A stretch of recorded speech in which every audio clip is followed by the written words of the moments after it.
Look, you could have the best offer in the world sitting in your email, but if no one opens your email, then no one is going to see whatever is in your email. Okay.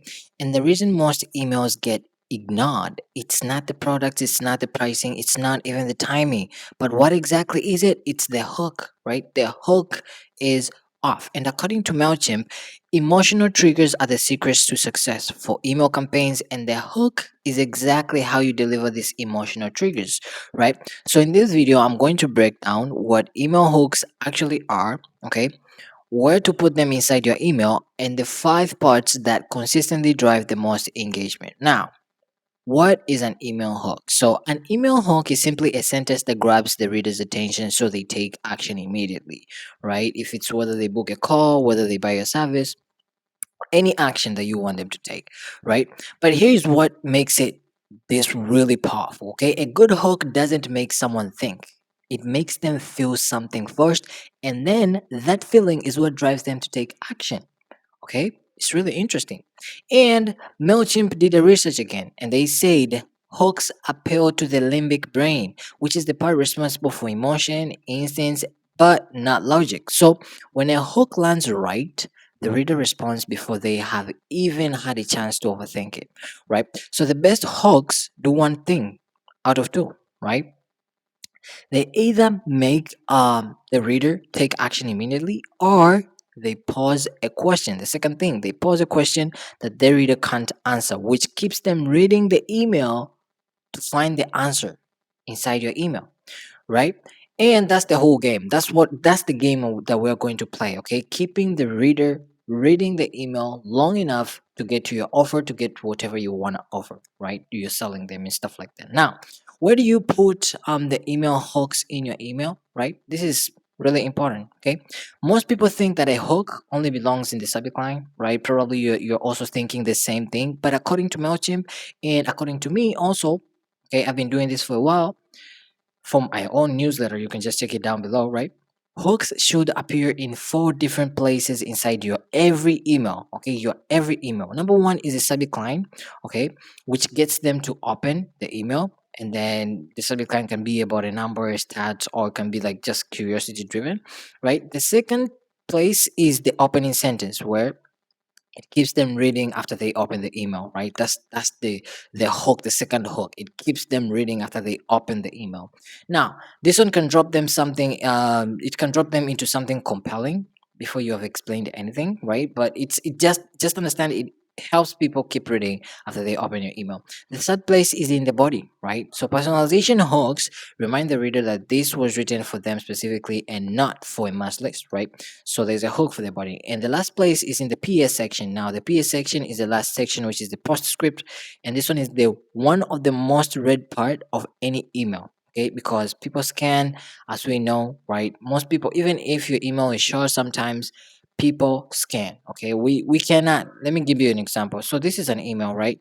And people might not read this email even if they're interested. They might just go down to the bottom, right? So the postscript having a PS section right down there, right? Like here, PS section, it will help you get more clicks for people who skim everything in an email, right? So the first place is in the subject line, as you can see, hook number one. Second place is in the opening sentence right here, right? Having a hook just when they open the email. Third thing is in the body, right? It's really specific. I'm just going to show you exactly how. And the last place is in the PS section, right? Having a PS section hook right here so that you can get more clicks to your offers, and people watch your videos and stuff like that. It will be great, right?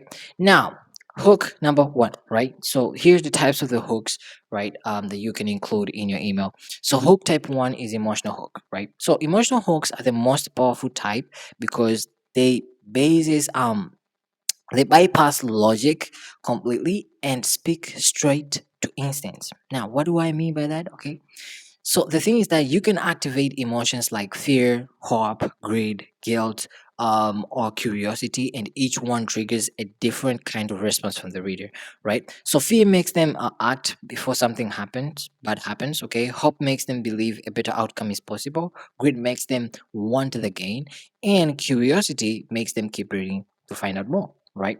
So here's what an emotional hook actually looks like inside an email. So an emotional hook, how it can look like. It's like this, right? So as you can see, this one is fear hook in the opening, right? Just like that, okay? Fear hook in the subject line. So we can have most coaches lose clients for this one reason, right? Just like that. Instead, it can be more specific because it is generated by AI and they try to, but this, like, don't go with AI bullshit, right? Just giving you an example so that you can understand, right? I came up with something, gave it to AI so that it can give me a visual representation, and this is what it came up with, right? So most coaches lose clients for this one reason. It can be like 99% of coaches lose clients for this one for this one reason. Um, Not what you think, just add into brackets so that you can add that curiosity for people opening the email and stuff like that. And another fear hook, it can be maybe on the opening of the email. I watched someone lose the best client of a single email. You can add that by saying maybe the best client maybe lost maybe $3,000, something like that, $5,000, $10,000, or something like that. It invokes more fear, right? Good. Hook number two is scarcity hooks. Now, scarcity hooks make the reader feel that waiting means losing, right? So it's the FOMO, the fear of missing out, right? Scarcity. So not just on discount, but the feeling that what you are offering is limited and won't be there for tomorrow. It won't be there forever. Okay. And the best ways to make scarcity work is to use specific numbers, not vague language. Okay. So like 12 left, maybe 12 signups left. I'm taking in maybe three clients more, something like that. Or this is just I'm taking this video down in 24 hours, something like that. Okay, it hits harder than just saying maybe limited stock. Okay, limited time. It hits harder when you use numbers and stuff like that, or when you use a time and specific things like that. Okay, because the brain can picture 12. It can picture the timer. When they see the timer in, like, the numbers counting down, the brain can picture that. The brain catches that, right? It reacts to that, right? So you can also create scarcity around access, time, or exclusivity, as we just talked about, not just product quantity, right? The key is making the reader feel that acting now is the smartest move than waiting, right? So here's what scarcity hooks look like inside an email. So scarcity can look like we only made 50 of this, 12 are left, or something like that, right? It's a perfect hook, not really specific, but you can just play with it, right? So this is how a scarcity hook looks like. In the opening of the sentence, it can be like, when these are gone, they are gone. No stocks, no waiting, just gone, blah blah blah blah. Something like that, right? Uh AI is bullshit. You can add timers in your email. It's really great. Really specific if you have ever seen something like that. Hook type 3 is personalization, right? So personalization hooks make the reader feel like this email was written for them specifically and not just blasted to a thousand of people, like a thousands of lists. Okay, because most of us spend like 12 to 13 hours a day in front of screens, right? So personalization gives us a sense of real conversation we miss in daily life. Okay, and that's why it works so well. Okay, it doesn't have to be complicated. Using a first name referencing something specific they have done or shown interest in, okay, or even just writing in a tone that feels like one human talking to another, like one friend talking to another, is enough to break through the noise, right? So, for example, in most emails, you just have to add this name. Like, for example, they just call me Colin. Hey, Colin, you know, hey, Colin, Paul here, something like that. That personalization is great, right? Hey, Colin, or just using it in the hook, in the title, just like this one. Looks maxing is a scam, Colin.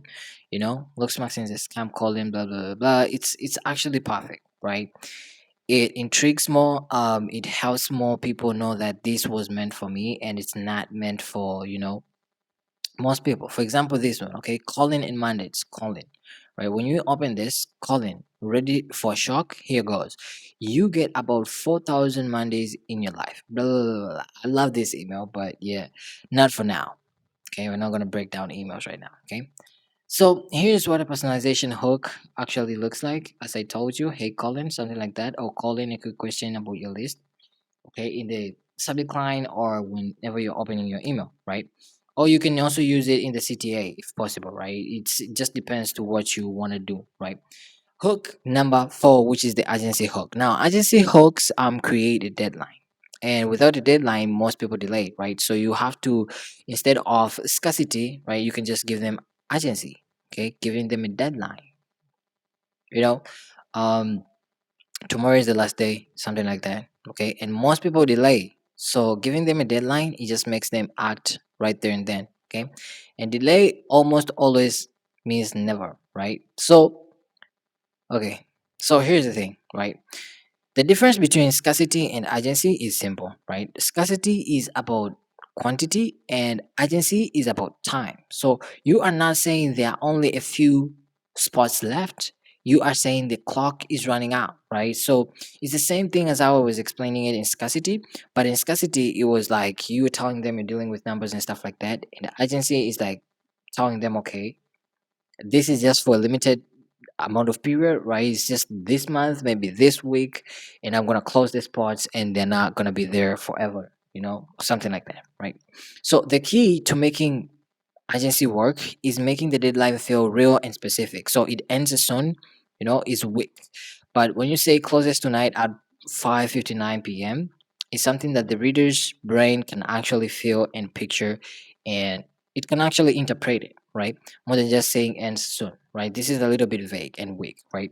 So how does it look like in a real email? This is how it looks like. So this closes in 6 hours, not kidding. At midnight today, this process. Okay, let me show you some real examples right here.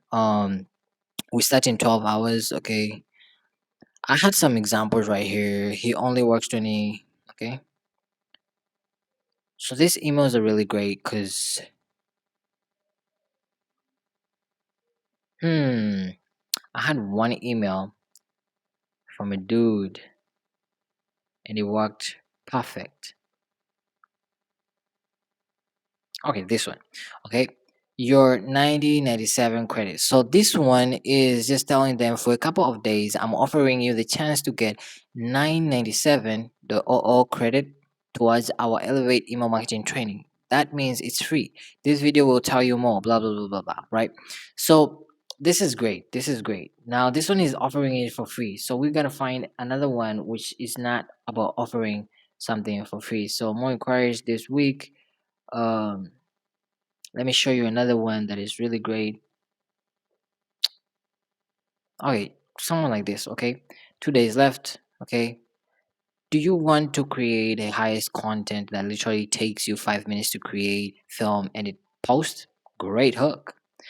Do you want to be positioned as truly the only option for dream clients and have them saying, I don't even know what she's on, but I want to be part of it? Great hook.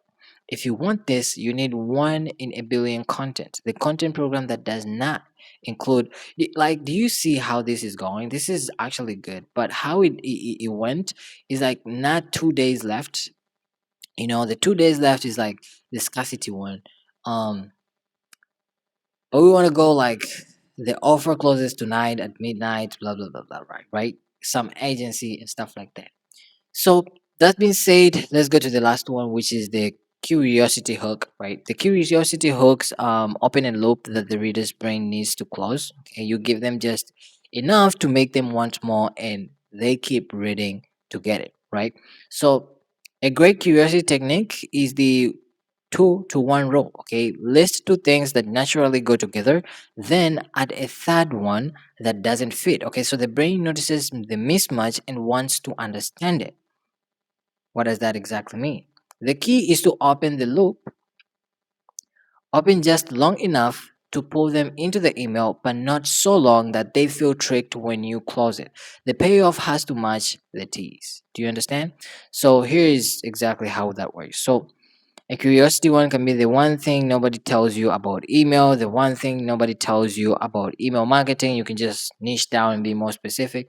The one thing nobody tells you about content, or the one thing that nobody tells you about looks maxing, something like that. It intrigues people and people want to know more, right? It's curiosity, creating some sort of curiosity. And now everyone talks about open rates, everyone talks about subject lines, nobody talks about the PS section or something like that. So this is a 2 to 1, two expected, one surprise, right?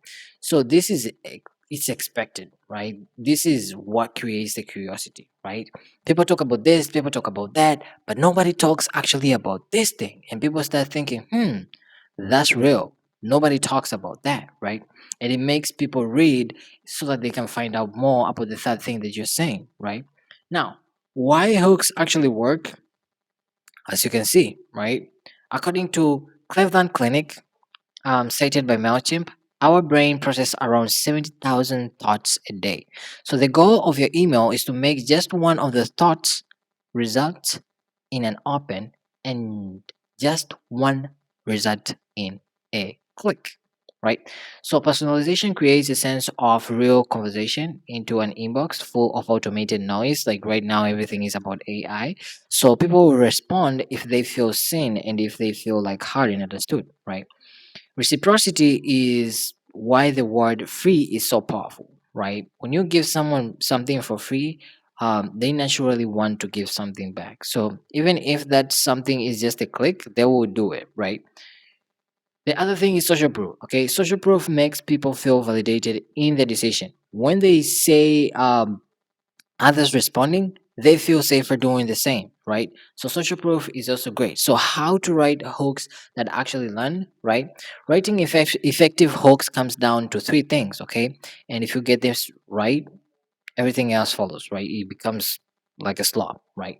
So the first thing is knowing your audience, right? A hook only works if it speaks directly to what that specific person is feeling, wanting, or worried about. Generic hooks get ignored. As I showed you just from this email right here, what was it? Right here. Do you see these hooks? This two hooks right here?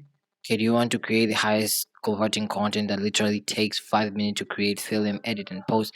Do you want to be positioned as the as truly the only option for dream clients and have them saying, I don't even know, blah blah blah blah. Now it can be niched down and be more specific, but yeah, it works, right? You must know your audience. That's one. Two is understand the pain points. Okay, so the best hooks don't describe your products, they describe your reader's situation so accurately that they feel like you wrote exactly what you wrote just for them. Okay, third thing is appeal to emotions first, right? So logic comes later. Um, the hooks has to make them feel something before you give them anything to think about, right? So logic is all about thinking about something and blah blah blah blah blah. Emotions is all about them feeling, right? So make them feel something: fear, rejection, curious, greed, something like that. Just make them feel something and they will want to take action. And one more thing, okay? The best email marketers avoid sending too many emails in the same campaign too close together. Okay. So space things out and make every hook actually matter, right? So, as a little recap, right, there are five types of hooks, which is emotional scarcity, personalization, urgency, and curiosity. If you match each and every one and you master each and every one, you are good, right? Put hooks in four places, right? Put them in your subject line, put them in your opening of the sentence, put them throughout the body of the email, and in the postscript, right? You will get more out of it more than anyone else, okay? So when you get this right, it's all over. That's all. Hope you find value from this. Let me know if you have any question in the comment section, and I will answer everyone, right? So hit the like button, subscribe, and I'll see you on the next one. Peace out.